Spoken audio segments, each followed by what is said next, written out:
Okay, sorry. Hi. My name is Dallas, and I am happy to be speaking with you all tonight. Um, so, I'm going to be talking about a lot of things, but sexual assault prevention. I think it's important to be aware that 47,000 children were victims of child sexual abuse in 2018. Um, it can happen to anyone. It can happen, child on child sexual abuse can happen, and it could be no fault of their own. For instance, if a child with zero knowledge of sexual content is hanging out with another child and the child had been around raves or parties or family members who have been watching videos that have a lot of sexual content in them, they might be doing what they've seen. Technology today brings everything into the home. One of the biggest threats to our children right now are people trying to groom them on their cell phone. A lot of these times the predators have pictures of children. It's of another child, and they pretend that they are the same age. They can groom them for years. And there was a case last year with the FBI, and it was an 11-year-old who was, it's called sextortion, and they will have sent pictures to someone they thought was their age, sexual pictures. That person turns around and says, I'm going to send this to your parents now if you don't pay me X amount of money. This child was told 600 pesos. This child did not know what 600 pesos actually was. So he took a credit card, met the person thinking it was a teenager. It was a truck driver, and he was taken to Arkansas before he was rescued.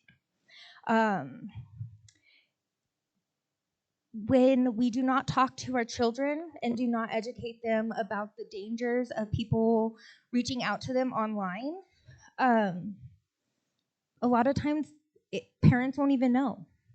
Oh, I'm talking to so and so from school, yet so and so lives in another state and is actually a 40-year-old man. The grooming can happen to anyone. It doesn't even have to be a child. It can happen to an adult. It can happen to a teenager. There was another case where a woman who worked for the state, and she met a boyfriend. They were dating for months. Everything was fine. They went on dates. Everything seemed okay. They went to Texas. As soon as she got into Texas, he threw all of her stuff, her ID, her phone, out the car and took her to a place where they basically broke her so she would be a victim of sex trafficking. And this was a case that happened from New Mexico into Texas, and then she was trafficked throughout the United States. Trafficking happens here more than people even know. I used to work for the 505 Get Free hotline. And the calls that we would get every single day of their suspected trafficking. I need help. I am being trafficked. I can't get out. But unfortunately, we do not have enough response, law enforcement response, or services statewide or nationwide that can help with all the victims there are. To help avoid sexual assault and human trafficking, it's important to avoid hazardous situations. So sexual assault can occur in any situation, and it's never your fault, regardless of the circumstance. So taking steps such as traveling accompanied and avoiding alcohol and drugs, you can substantially reduce your risk for being victimized. It could be a friend. It could be somebody you work with. It could be at a house party. If you take a drink from someone and you haven't seen it the entire time, you have no idea what's in there. If you're offered a joint at a party, if it could be laced with anything nowadays.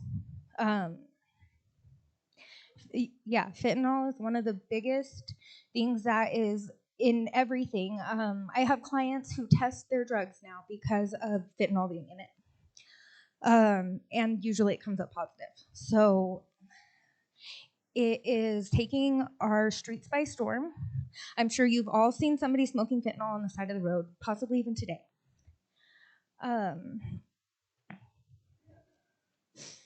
Alcohol is now the new gateway drug, and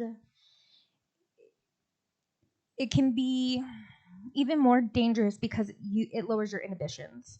So something that you normally say no to, something you would never agree to, might become easier to agree to once you're under the influence.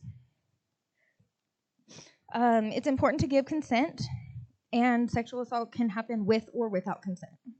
Unfortunately, no doesn't always mean no when it comes to sexual assault.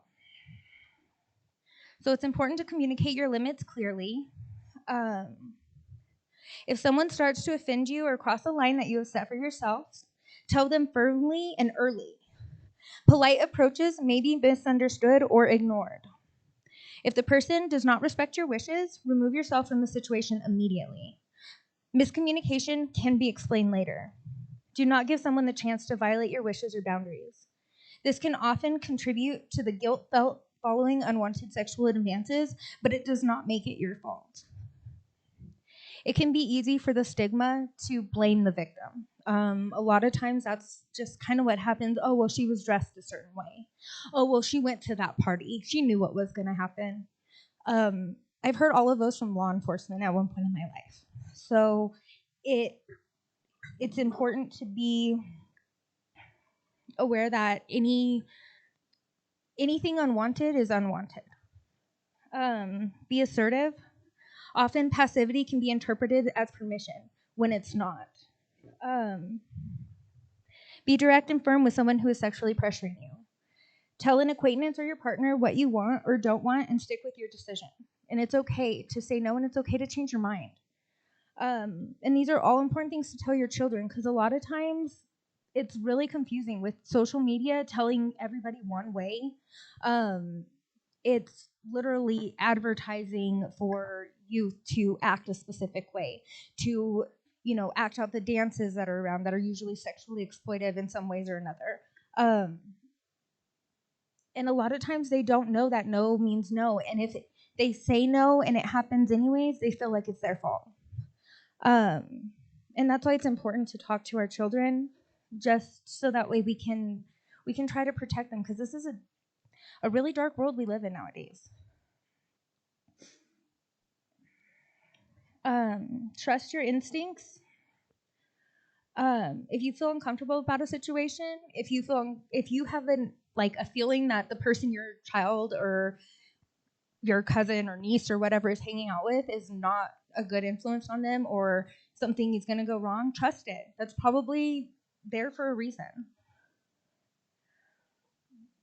Respond physically if you have to. Even clear communication is not always effective. Some people simply don't listen or don't care.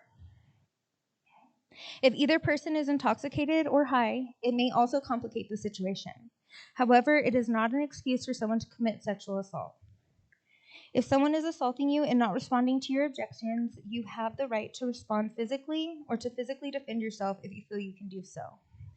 If possible, push the person away and scream no, or scream rape. I mean, that usually will stop somebody if there are people around. Without clear consent from both parties, it is still sexual assault, and no one ever deserves to be raped or assaulted. So there are some things you can do to keep yourself safe and keep your kids safe. At home, make sure all windows and doors in your home can be locked securely. Especially sliding glass doors, use the locks and keep entrances well lighted.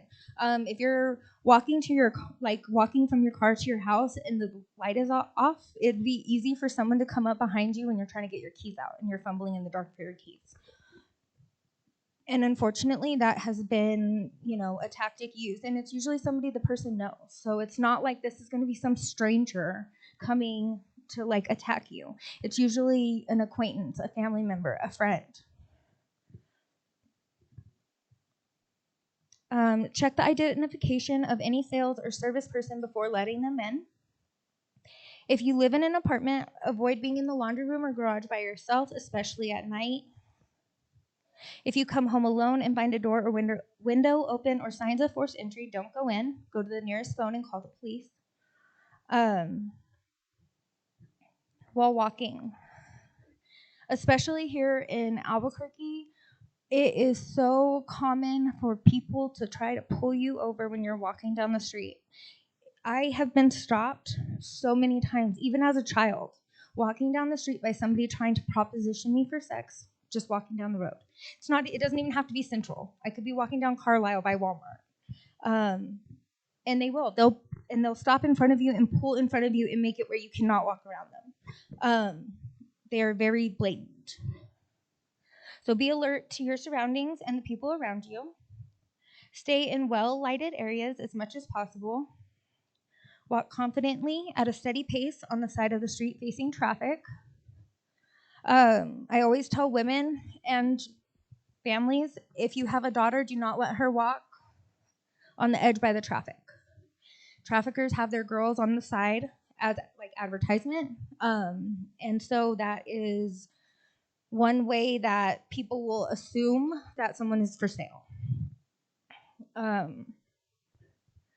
If you are in trouble, attract help any way you can. Scream, yell for help, or yell fire.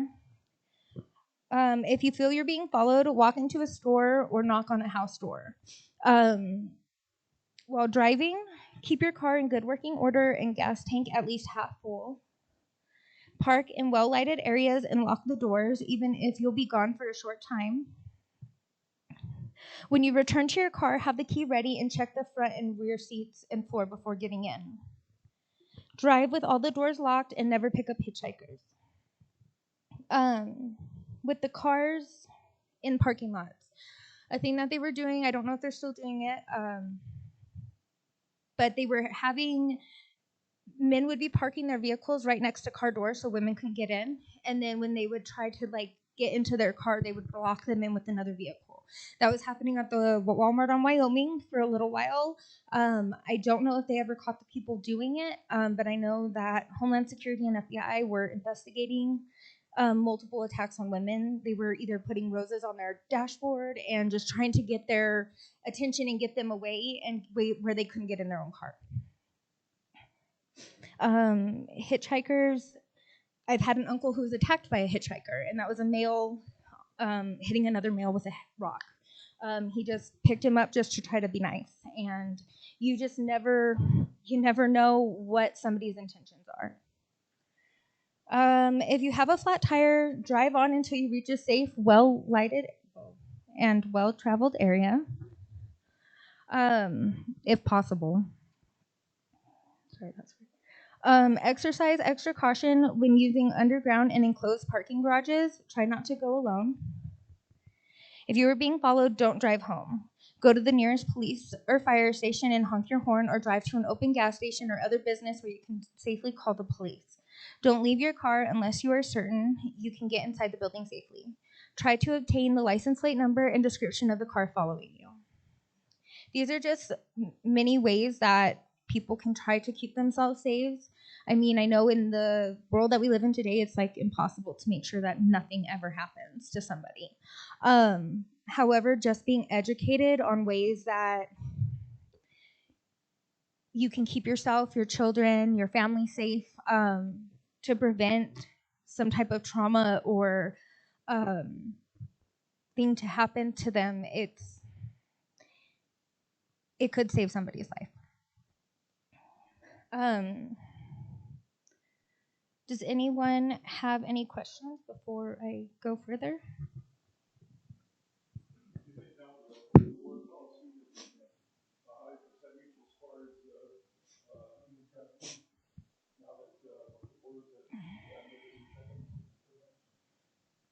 So there's a huge misconception that people that are trafficked are from other countries.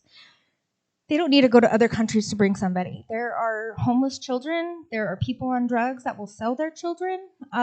Parents are usually sometimes the first traffickers. They don't need to get kids from other countries. I mean, yes, if they're already here and they don't have a place to live, they're more than likely going to be, victimized. But the people that are doing the trafficking are American citizens to American citizens. That's usually what we're seeing.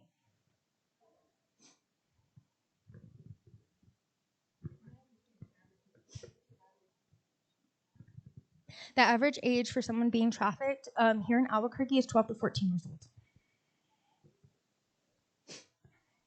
old. Here in Albuquerque, homeless population, youth alone, within 24 hours, they will be a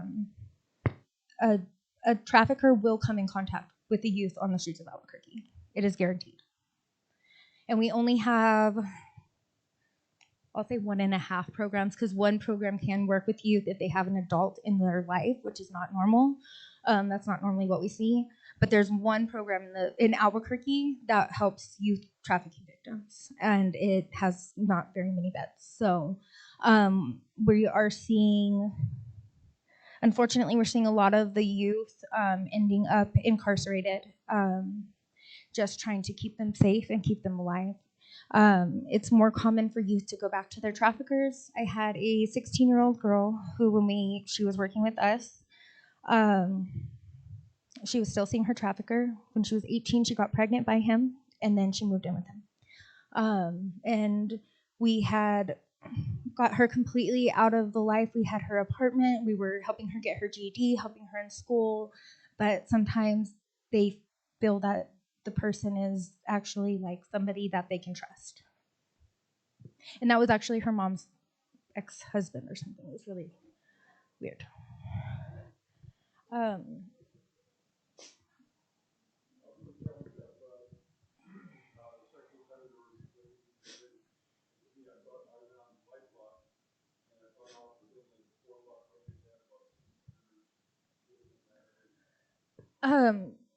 Yes, that's probably the best way to look it up, because they do have to. Well, let me rephrase that.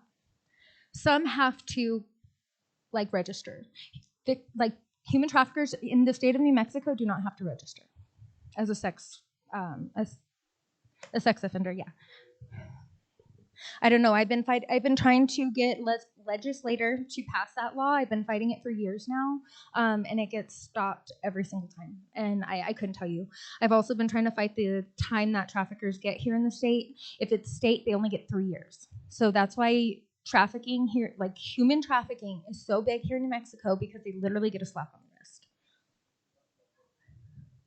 And federal, it's only 7. They're the same. That's what a pimp does. A pimp sells a person. A human trafficker sells a person. The thing that defines trafficking is force, coercion, and fraud. So if they are using weapons, or not allowed to leave, or usually they'll threaten to kill the person, take them out to the mesa and show them where they're going to basically be laid when they kill them. They'll use a lot of fear tactics. And unfortunately, it is so common. And it's mistaken with prostitution a lot. Human trafficking and prostitution are 2 separate things. Prostitution is where a woman chooses to sell her body. That is completely on her own choice. Human trafficking is where they don't have a choice. They don't have a choice in anything. They can't leave. They don't get to say where they sleep, eat, when they wake up, who they see. Nothing. Their rights are taken away. Their freedom, their liberties, everything that we strive for in America is taken.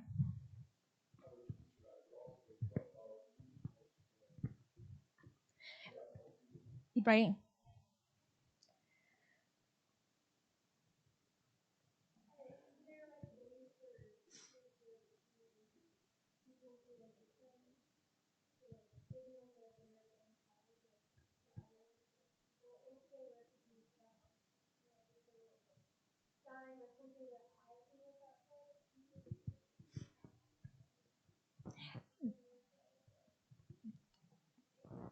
Well, that's like one of the most. That's like the biggest question I get is like, how can we tell if someone's a victim or not?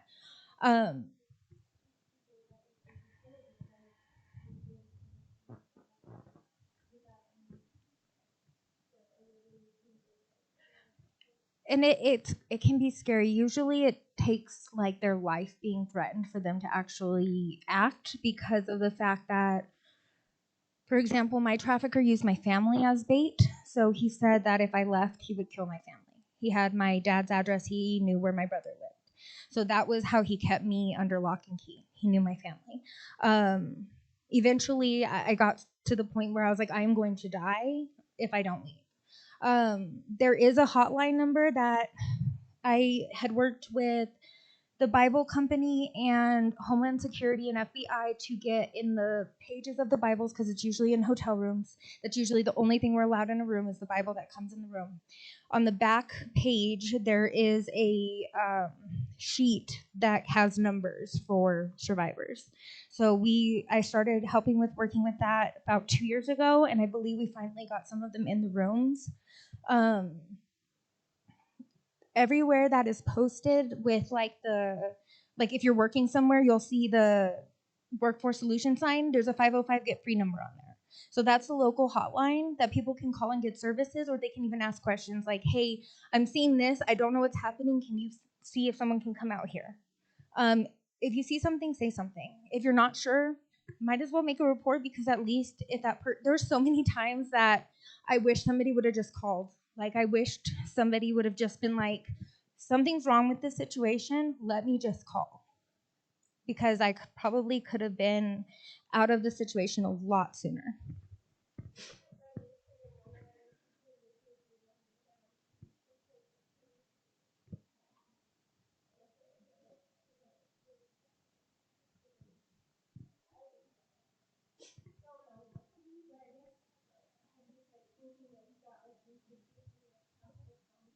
Mm-hmm.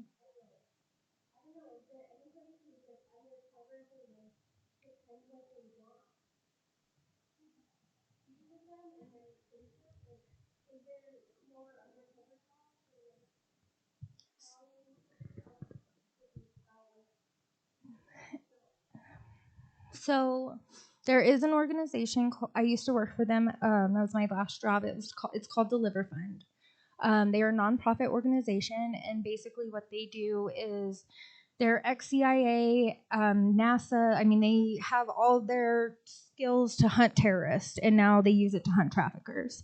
So what they do is they have people who track traffickers, because like they'll go to like the Super Bowl, some of the biggest sports events, and that's where a lot of traffickers will meet up, because that's like one of the biggest times for trafficking. And they'll do sting operations, but it's not, unfortunately, they can't send them in the room to pretend to buy anymore, because there were cops that were crossing the line. Because it was officers that were pretending to buy, and then they would be in the bed with the girls, and then who knows what could happen until the other people got there. It's also really dangerous for the females. It can be really difficult to try to rescue somebody who's not ready to leave, unfortunately, because they become almost dependent on their trafficker. A lot of times they think yeah, exactly, it is brainwashed. They think that it's a love relationship. I mean, I honestly thought that for a little while about but you do what you can to survive, and a lot of people can do a lot of things when they're just trying to get by every day. So I'm really sorry about your niece, though.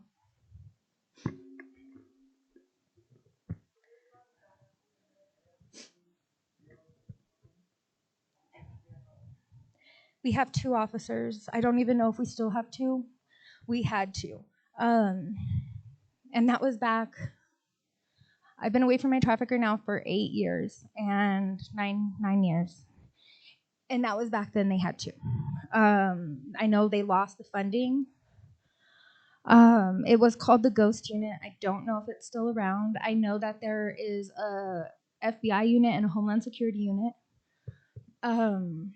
However, the issue is they do not have enough law enforcement to actually build the cases. So that's where organizations like Deliver Fund come in, because Deliver Fund was able to basically get a picture of my trafficker from 10 feet away. I knew his name, what his name might be, and I knew what kind of car he drove, but that was the only information I had on this guy, and I had a track phone. They were able to track him and catch him taking a girl from Colorado to replace me down here, and because of that, he got federal time. But if it wasn't for Deliver Fund, they would have never caught him. 14 years. No.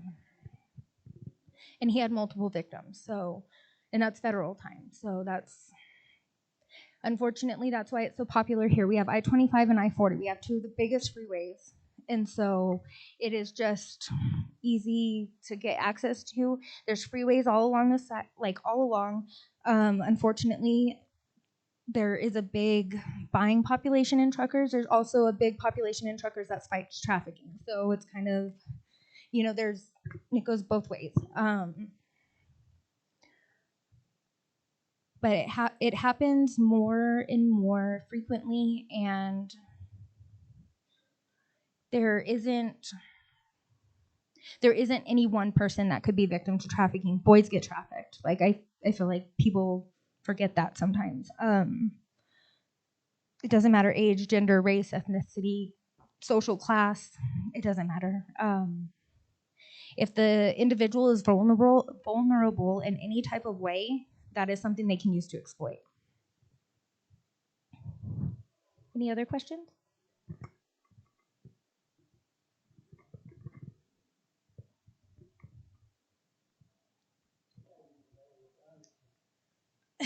Yeah.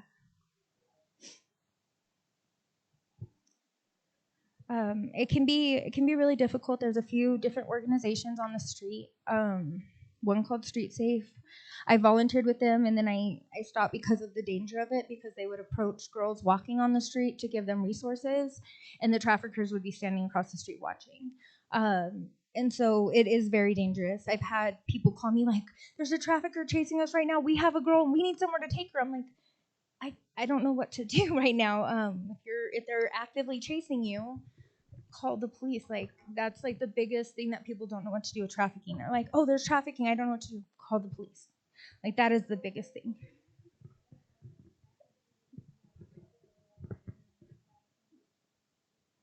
But you would be so surprised how many people would rather call the 505 Get Free hotline when all we do is provide resources for a victim who's already out. But we get calls of crises all the time, and then they get angry when we say you need to call the police, because there is a big fear of calling the police, unfortunately.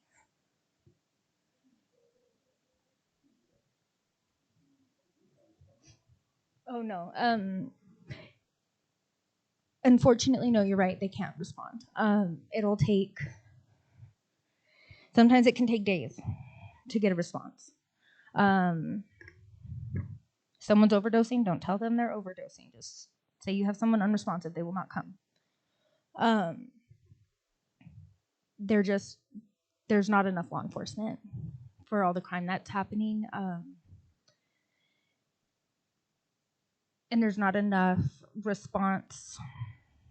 There's not much they could do if they went anyways. It takes a lot of training for law enforcement to be able to work with somebody who's been victimized, who was basically brainwashed not to trust law enforcement. That's where being trauma informed is so important. Being understanding of what somebody has been through, their experience, not judging them, because that was one of the biggest issues that I always faced, was that I was looked at like I was the scum of the earth because of what happened to me. It's important to know the resources that are available in the community.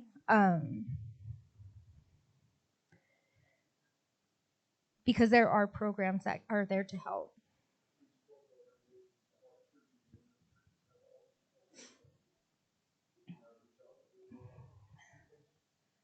Yes and no.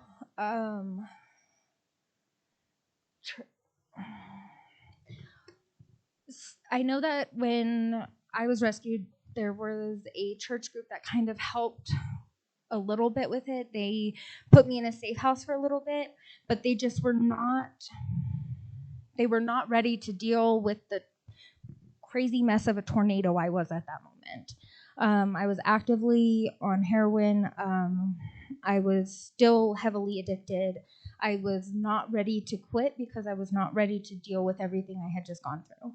And because of that, it's really difficult for some churches to really help. But I know a lot of churches do sponsor organizations that do help. I know that Lifelink is one of they have like the biggest human trafficking aftercare program in the state. It's in Santa Fe. And they have a lot of churches that partner with them to help get things for the survivors for Christmas, or if they're just moving in. Because a lot of times these girls and guys come with absolutely nothing, just the clothes on their back, and that's all they have. And so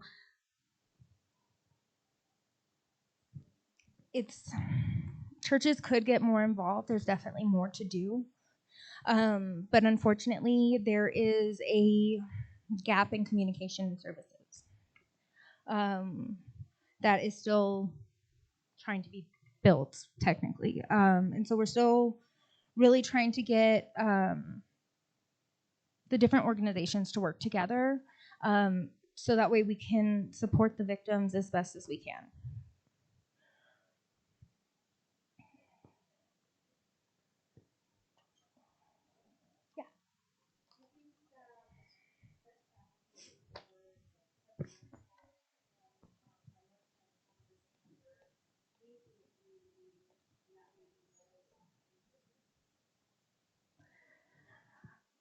I don't think it's so much prioritized as it is there are people who try to, how do I say this without sounding awful?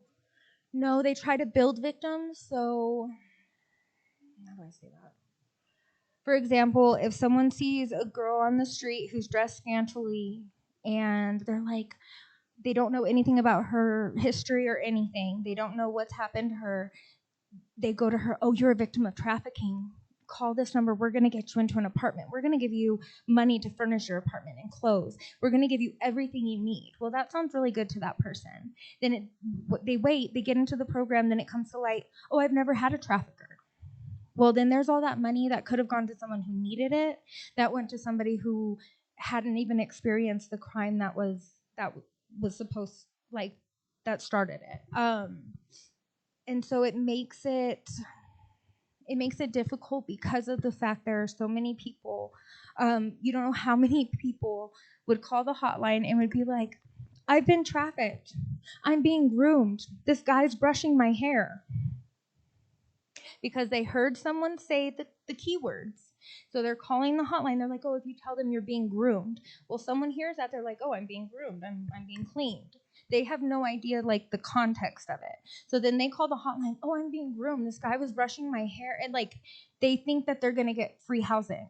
So unfortunately, because of the resources that are available, it makes it just look like an opportunity for somebody who is struggling on the streets to get the needs that they have without meeting the criteria. I've even had a caller who used my coworker's story as her own, and then turned around and told it to me, and I'm like, this sounds so familiar. I'm like, where have I heard this? And I had talked to my coworker, and I'm like, hey, they said this and this, and I was like, where have I heard? She's like, I just talked to that person the other day, and I shared a little of my story to get her to open up. And then she called back and used the story. So people will manipulate the system to get the help and the resources that are already lacking. And unfortunately, a lot of services have stopped. I mean, not unfortunately, because I do understand completely. A lot of services have stopped taking people in if they won't work with law enforcement, which is helpful for some situations, and then others doesn't matter if they work with law enforcement or not. The only thing is if they work with law enforcement, it's easier to verify that they are actually a victim, and it's easier to get them the services they need for longer. I know that for Lifelink, you didn't even have to testify. You just had to tell law enforcement what happened.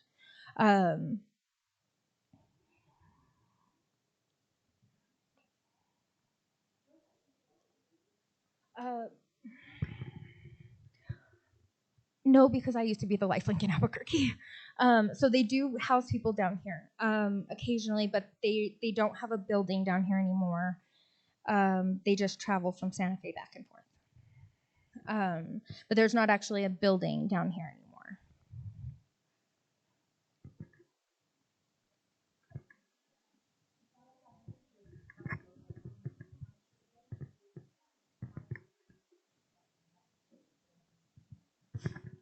So now I work more with homeless families with mental health issues, and I do a lot more on the training aspect with law enforcement and service providers. Um, I wanted to work with, because my specialty is trauma, so I wanted to get a bigger picture of trauma than just sex trafficking. So now I'm working with individuals, and trauma happens across everybody really. So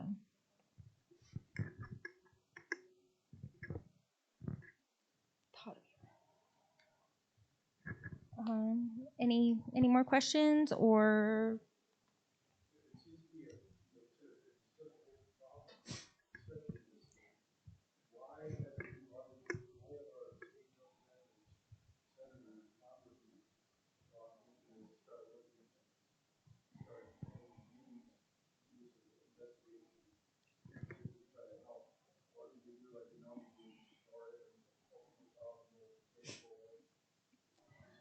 it seemed like the issue they had the most with was the sex offender list, and I'm not sure why when it went in front of the representatives, because I've been to multiple of those meetings.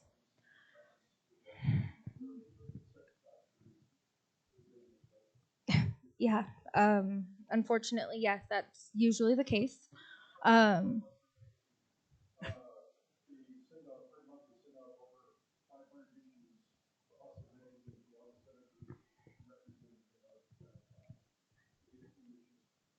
my mentor, she was a victim of child sex trafficking. Her first trafficker was her mother. Um, she was trafficked to senators, lawyers, doctors, all in Washington, D.C., at yacht clubs and all these fancy places. And that's why it's so important to know, who your kids are around and who the kids' parents are. Because she would have sleepovers so her mom could see her friends and see if any of them would be good material for what they were doing. So it's really important to ask the questions, meet the parents. Kids can be good liars. I was an excellent liar as a child. I would just come up with like something off the top of my head and it sounded believable. I honestly wish my parents would have asked more questions. I wish they would have checked my phone. Um,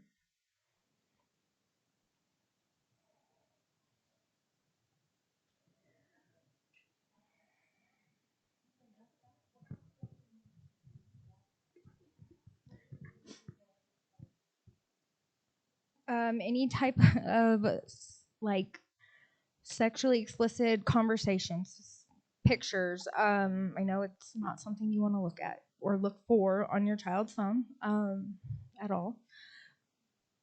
Pay attention to the behaviors when they're at somebody's house, the touching, because it could just be kids mimicking what they've seen. It might be nothing that they're even aware of is something wrong. Ask them where they're going. Not to be like super weird, but check their bag. They might have other clothes. I used to take other clothes with me or under my clothes because I would not want to wear what I was wearing out the house. I wanted to wear something that had a lot less clothing. So it would be easy to hide it in a bag. I used to volunteer at a church and I worked with the youth, and there would be girls that would be coming to church in something that you would see a stripper wearing. And it was absolutely shocking to me. But these girls were changing into that outfit in the parking lot and changing when they would leave. So the parents had no idea. And they were going to church. But that makes me question, like, who are they talking to? What is making them want that type of attention from that?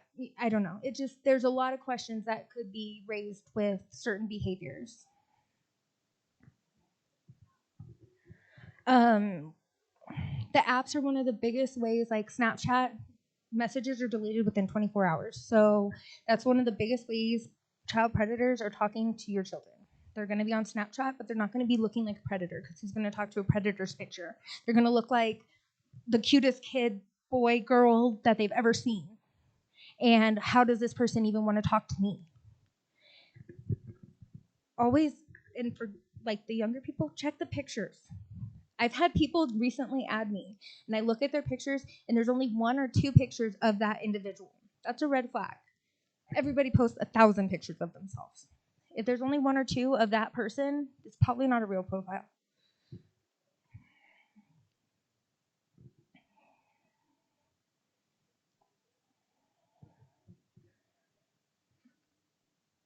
There are symbols that pedophiles use to mark children, I guess you could say. Double hearts, like a lot of times it's on like a butterfly and the wings are like 2 hearts next to each other, like overlapping. And that is where an adult, male or female, is like, they're like it's a girl lover or whatever. There's actually conventions for pedophilia or for pedophiles where they can go and talk to other pedophiles about their things. I don't know what they talk about, but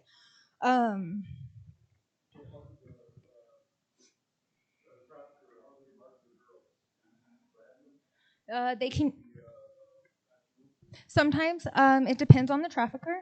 A lot of them do use brandings. Sometimes it'll be like the guy's name. My one friend, she has a tattoo on her face. Hers is on her face. Sometimes it's a Playboy. Sometimes it's dice. Sometimes it's cherries. And it could be multiple places. Sometimes it's just the guy's name. Usually, usually like on their neck, on their chest, on their face, depending on the person.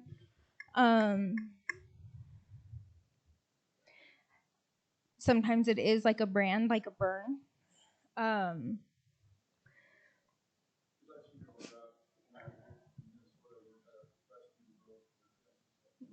Mhm.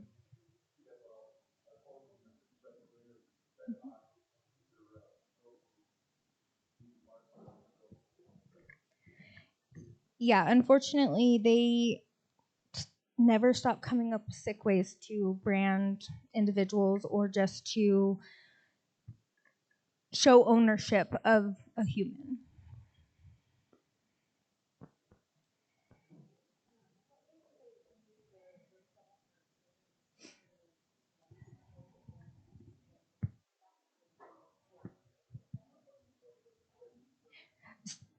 So they will, with the symbols, they will um, buy clothing, give them toys, put it on something. It could be stickers.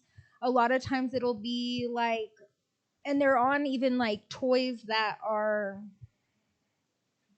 main brand, like Hasbro has gotten in trouble for some of their logos on certain toys, and on some of their locations for certain buttons. There was a Poppy troll doll that had a button in between her legs, and she would like squeal almost when they would push the button.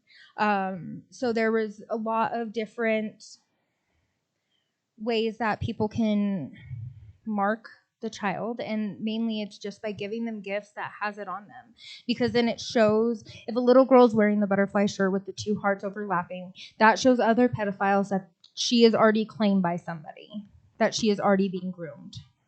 And unfortunately, usually it just looks like, oh look, Uncle Tim gave me a butterfly shirt. It looks friendly, it doesn't look like a problem. I believe the boys, it was 2 overlapping triangles. They have conferences all over the states. And right now, California was trying to make it a sexual orientation,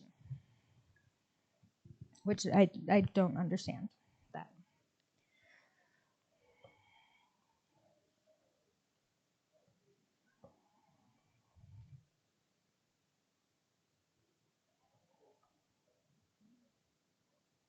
time is it?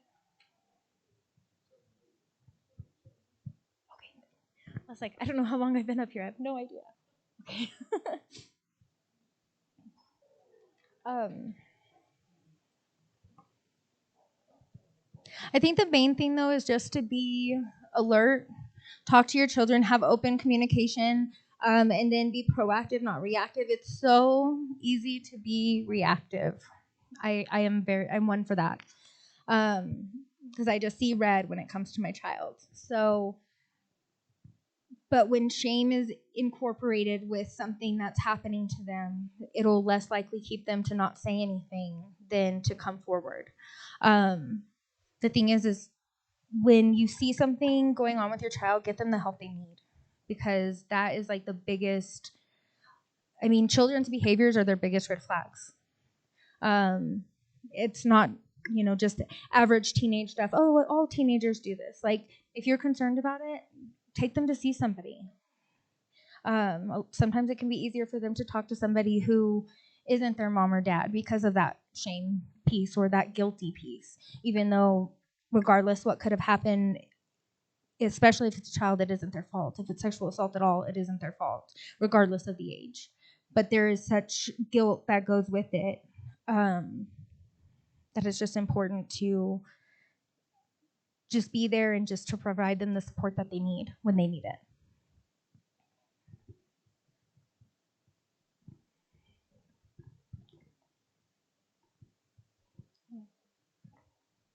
Okay. So I appreciate you guys for all your questions and just coming tonight, and I really enjoy talking with you guys. So thank you.